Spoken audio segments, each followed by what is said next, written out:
Burchak zarbasi to'p oldiga yetkazildi.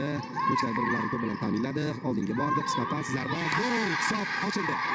Demak, Katrina duelga gol urdi. Katrina hozir bo'sh qolgan darvozani ishg'ol etyapti. To'p boshqarilgan. Mehmonchilar qaytardi. Mana 2 nafar o'yinchi gol urishi mumkin. Hujum davom etdi.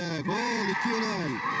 Bugungi o'yinda eng yaxshi o'tkazayotgan Izabella Flanagan gol urdi. Izabella Flanagan mana aytib o'tdim, bugungi kunda mutaxassislar futzal insonlari, futbol insonlaridan talab va takliflarni qabul qilishga tayyor ekanligini bildirdi. Hozir Filippin menimcha g'alaba golni 2-0 dan chiqib ketish mumkin Kuvayt uchun. Lekin 3-0 dan 0-3 dan chiqib ketish qiyin. Bundan turib qolish qiyin. Hisob 3-0 ular urushga Kuvayt terma jamoasi. Zo'r pas, zarba, gol! Nihoyat Kuvayt terma jamoasi gol urdi. Chunki bu qizlar harakat qildi.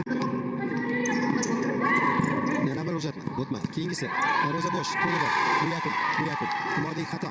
Katrina Duello. Gol. Endi qolamiz. Bo'ldi. Vaqt hozir tugadi. Bong yangradi. Uchrashuv o'z nihoyasiga yetdi. Filippin qizlarini bu o'yindagi g'alaba bilan tabriklaymiz va shu nuqtada xayrlashamiz. Translyatsiya rejissyori Xurshid Mirzahmedov, Shahroz Abdulla Nurmonov, e'tiboringiz uchun rahmat.